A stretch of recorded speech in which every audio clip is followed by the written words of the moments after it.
ದೇವರ ಅತಿ ಪರಿಶುದ್ಧ ನಾಮಕ್ಕೆ ಸ್ತೋತ್ರವಾಗಲಿ. ಮತ್ತೊಂದು ದಿನವನ್ನು ಕಾಣುವಂತೆ ದೇವರು ನಮಗೆ ಕೃಪೆ ಮಾಡಿದ್ದಕ್ಕಾಗಿ ದೇವರಿಗೆ ಸ್ತೋತ್ರ. ಆತನು ಮಾಡಿದ ಎಲ್ಲ ಉಪಕಾರಗಳಿಗಾಗಿ, ಎಲ್ಲ ಆಶೀರ್ವಾದಗಳಿಗಾಗಿ ದೇವರಿಗೆ ಸ್ತೋತ್ರವನ್ನು, ಮಹಿಮೆಯನ್ನು ಸಲ್ಲಿಸ್ತೇನೆ. ಇಂದಿನ ವೇದ ಅಧ್ಯಯನಕ್ಕಾಗಿ ಒಂದು ವಾಕ್ಯವನ್ನು ಓದಿಕೊಳ್ಳೋಣ. ಜಕರ್ಯ ಪ್ರವಾದನೆ ಗ್ರಂಥ 7ನೇ ಅಧ್ಯಾಯ 3ನೇ ವಾಕ್ಯ. ಆಗ ನಾವು ಬಹು ವರ್ಷಗಳಿಂದ ಮಾಡಿಕೊಂಡು ಬಂದಂತೆ ಮುಂದೆಯೂ 5ನೆಯ ತಿಂಗಳಲ್ಲಿ ಉಪವಾಸ ಮಾಡಿ ಅಳಬೇಕೋ ಎಂದು ಪ್ರವಾದಿಗಳ ಮತ್ತು ಸೇನಾಧೀಶ್ವರ ಯೆಹೋವನ ಆಲಯದ ಯಾಜಕರ ಹತ್ತಿರ ವಿಚಾರಿಸಿಕೊಂಡು ಬನ್ನಿರಿ ಎಂಬುದಾಗಿ ಅವರಿಗೆ ಅಪ್ಪಣೆ ಕೊಟ್ಟಿದ್ದರು. ಈ ಜಕರ್ಯನ ಪ್ರವಾದನೆ ಗ್ರಂಥ ಮತ್ತು ಹಗ್ಗಾಯಿನ ಪ್ರವಾದನೆ ಗ್ರಂಥ ಈ ಬಾಬೇಲ್ನಿಂದ ಹಿಂದಿರುಗಿ ಬಂದಂತಹ ದೇವ ಜನರು ಆ ಆಲಯವನ್ನು ಕಟ್ಟುವುದಕ್ಕಾಗಿ ಬಂದಂತಹ ಸಮಯದಲ್ಲಿ ಪ್ರವಾದನೆ ಮಾಡಿದಂತಹ ಇಬ್ಬರು ಪ್ರವಾದಿಗಳೇ ಈ ಹಗ್ಗಾಯಿ ಮತ್ತು ಜಕರ್ಯ. ಈಗ ಇವರು 70 ವರ್ಷಗಳ ಸಮಯ ಬಾಬೇಲ್ನಲ್ಲಿ ಸೆರೆಯಾಗಿದ್ದಾಗ ಇವರು ಅನೇಕ ವರ್ಷಗಳಿಂದ ಉಪವಾಸ ಮಾಡ್ತಾಯಿದ್ರು. ಯಾಕೆ ಉಪವಾಸ ಮಾಡ್ತಾಯಿದ್ರು? ದೇವರೇ ನಮ್ಮನ್ನು ವಾಪಸ್ ಕರ್ಕೊಂಡು ಬಾರಪ್ಪ, ನಮ್ಮನ್ನು ಸ್ವಂತ ದೇಶಕ್ಕೆ ನಮ್ಮನ್ನು ಕರ್ಕೊಂಡು ಬಾ. ಯಾಕೆಂದರೆ ನೆಬೂಕದ್ನೆಚ್ಚರನ ಆಳ್ವಿಕೆಯಲ್ಲಿ ಅವರು ಸೆರೆವಾಸವಾಗಿ ಬಾಬೇಲ್ಗೆ ಹೋಗಿದ್ದಾರೆ. ಈಗ ನಮ್ಮನ್ನು ತಿರುಗಿ ಕರೆದುಕೊಂಡು ಬಾ ಎಂಬುದು ಅವರ ಒಂದು ಪ್ರಾರ್ಥನೆಯಾಗಿತ್ತು, ಅವರ ಒಂದು ಬೇಡಿಕೆ, ದೇವರ ಸನ್ನಿಧಾನದಲ್ಲಿ ಒಂದು ಬೇಡಿಕೆಯಾಗಿತ್ತು. ಅಂಥ ಒಂದು ಬೇಡಿಕೆಯ ಸಂದರ್ಭದಲ್ಲಿ ಅವರು ಉಪವಾಸ ಮಾಡ್ತಾಯಿದ್ರು. ಏನು ಮಾಡ್ತಾಯಿದ್ರು? ಅವರು 5ನೇ ತಿಂಗಳಲ್ಲಿ 7ನೇ ತಿಂಗಳಲ್ಲಿ ಏನು ಮಾಡ್ತಾಯಿದ್ರು? ಉಪವಾಸ ಮಾಡ್ತಾಯಿದ್ರು.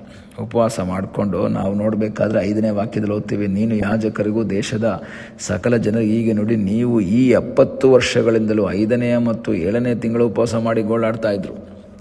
ಯಾಕೆ 5ನೇ ತಿಂಗಳು 7ನೇ ತಿಂಗಳು ಉಪವಾಸ ಮಾಡಿ ಗೋಳಾಡ್ತಾಯಿದ್ರು? ಅವರು ದೇವರೇ ನಮ್ಮನ್ನು ಸ್ವಂತ ದೇಶಕ್ಕೆ ಕರ್ಕೊಂಡು ಬಾ, ನಮ್ಮನ್ನು ಸ್ವಂತ ದೇಶಕ್ಕೆ ಬಂದು ನಾವು ಸ್ವಂತ ದೇಶದಲ್ಲಿ ಆರಾಧನೆ ಮಾಡುವ ಹಾಗೆ, ನಿನ್ನೊಂದಿಗೆ ಜೀವಿಸುವ ಹಾಗೆ ನಮಗೆ ಸಹಾಯ ಮಾಡು ಎಂಬುದಾಗಿ ಪ್ರಾರ್ಥನೆ ಮಾಡ್ತಾಯಿದ್ರು. ಈಗ ಅವರು ಹಿಂದಿರುಗಿ ಬಂದಾಯಿತು.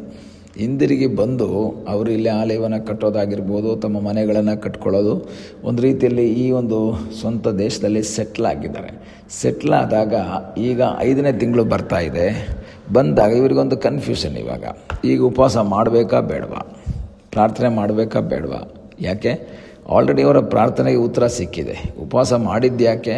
ಈ ದೇವರೇ ನಾವು ನಮ್ಮನ್ನು ಸ್ವಂತ ದೇಶಕ್ಕೆ ಕರ್ಕೊಂಡು ಬಾ ಎಂಬುದಾಗಿ ಪ್ರಾರ್ಥನೆ ಮಾಡಿದ್ರು, ಉತ್ತರ ಸಿಕ್ತು. ಈಗ ಅವ್ರಿಗೊಂದು ಕನ್ಫ್ಯೂಷನ್, ಮತ್ತೆ ಉಪವಾಸ ಮಾಡಬೇಕಾ ಇವಾಗ, ಅಥವಾ ಉಪವಾಸವನ್ನು ಸ್ಟಾಪ್ ಮಾಡೋಣ? ಆವಾಗ ದೇವರು ಕೇಳ್ತಾರೆ, ಈ ಉಪವಾಸ ನನಗಾಗಿ ನೀವು ಮಾಡಿದ್ರಾ? ನನಗೆ ಅಂತ ಮಾಡಿದ್ರಾ? ನೀವು ನಿಮ್ಮ ಒಂದು ಬಿಡುಗಡೆಗೋಸ್ಕರ ನೀವು ಪ್ರಾರ್ಥನೆ ಮಾಡಿದ್ರಿ, ನೀವು ಬೇಡ್ಕೊಂಡ್ರಿ. ಆ ಉಪವಾಸ ನನಗೋಸ್ಕರ ಮಾಡಿದ್ದಲ್ಲ. ದೇವ್ರು ಕೇಳ್ತಾರೆ, ಇವಾಗ ನಾನು ಮಾಡಲಾ ಬೇಡವಾ ಅಂತ ಕೇಳಿದಾಗ ದೇವ್ರು ಹೇಳ್ತಾರೆ, ಅದು ನನಗಾಗಿ ಮಾಡಿದ್ದಲ್ವಲ್ಲ.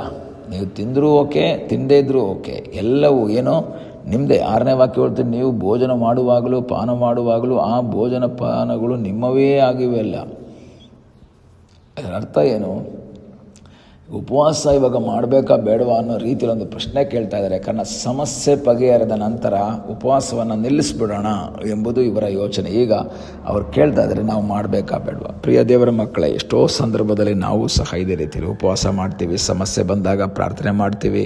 ಆ ಸಮಸ್ಯೆ ಬಗೆಹರಿದ ತಕ್ಷಣ ನಮ್ಮ ಪ್ರಾರ್ಥನೆಯನ್ನು ನಿಲ್ಲಿಸ್ಬಿಡ್ತೀವಿ, ನಾವು ಉಪವಾಸ ಮಾಡೋದನ್ನು ನಿಲ್ಲಿಸ್ಬಿಡ್ತೀವಿ. ಆದರೆ ದೇವರ ವಾಕ್ಯ ಓದುವಾಗ ನಮಗೆ ಗೊತ್ತಾಗುತ್ತೆ, ಒಂದು ನಿರ್ದಿಷ್ಟವಾದ ವಿಷಯಕ್ಕೋಸ್ಕರ, ಪರಿಹಾರಕ್ಕೋಸ್ಕರವಾಗಿ ಮಾತ್ರ ಅಲ್ಲ ನಾವು ಪ್ರಾರ್ಥನೆ ಮಾಡಬೇಕಾದ್ದು. ಎಲ್ಲ ಸಮಸ್ಯೆಗಳು ಇರುವಂಥ ಸಮಯದಲ್ಲಿ ಅಲ್ಲ ಪ್ರಾರ್ಥನೆ ಮಾಡಬೇಕಾದ್ದು. ಸಮಸ್ಯೆಗಳು ಪರಿಹಾರವಾದಾಗಲೂ ಸಹ ನಾನು ಉಪವಾಸವನ್ನು ಮಾಡಬೇಕು, ನಾವು ಪ್ರಾರ್ಥನೆ ಮಾಡಬೇಕು. ಎಲ್ಲ ಚೆನ್ನಾಗಿರಬೇಕಾದ್ರೂ ಸಹ ಉಪವಾಸವನ್ನು ಮಾಡಬೇಕು. ಕೆಲವು ಸಂದರ್ಭಗಳಲ್ಲಿ ಮಕ್ಕಳು ಎಕ್ಸಾಮಲ್ಲಿ ಚೆನ್ನಾಗಿ ಬರೀತಾ ಇಲ್ಲ, ಫೇಲ್ ಆಗ್ತಾ ಇದ್ದಾರೆ, ಅವಾಗ ಉಪವಾಸ ಮಾಡ್ತಾರೆ. ಮಕ್ಕಳು ಹೇಳಿದ ಮಾತು ಕೇಳಲ್ಲ, ಉಪವಾಸ ಮಾಡ್ತಾರೆ. ಮಕ್ಕಳು ಒಳ್ಳೆ ಮಾರ್ಕ್ಸ್ ತಗೊಂಡಿದ್ದಾರೆ, ಉಪವಾಸನೇ ಮಾಡಲ್ಲ. ಅವಾಗ ಉಪವಾಸ ಅನ್ನೋದು ನಾವು ಈ ಲೋಕದ ಮೆಟೀರಿಯಲ್ ಕಾರ್ಯಗಳಿಗಾಗಿ ಮಾತ್ರ ಅಲ್ಲ ಇಟ್ಕೊಳ್ಬೇಕಾದದ್ದು. ಉಪವಾಸವೆಂಬುದು ನಮ್ಮ ಆತ್ಮೀಕ ಬೆಳವಣಿಗೆಗೋಸ್ಕರವೂ ನಾವು ಮಾಡಬೇಕಾದಂತಹ ಕಾರ್ಯ. ಮೆಟೀರಿಯಲ್ ಕೆಲಸದಲ್ಲಿ ಯಾರು ತೊಂದರೆ ಕೊಡ್ತಾ ಇದ್ದಾರೆ, ಉಪವಾಸ ಮಾಡೋರಿಗೋಸ್ಕರ ಪ್ರಾರ್ಥನೆ ಮಾಡೋದು, ಇನ್ಕ್ರಿಮೆಂಟ್ ಕೊಟ್ಟಿಲ್ಲ ಉಪವಾಸ ಮಾಡಿ ಎಲ್ಲ ಒಳ್ಳೆಯದೇ. ಆದರೆ ಅದು ಸಿಕ್ಕಿದ ತಕ್ಷಣ ನಿಲ್ಲಿಸೋದು ಮಾತ್ರ ಅಲ್ಲ.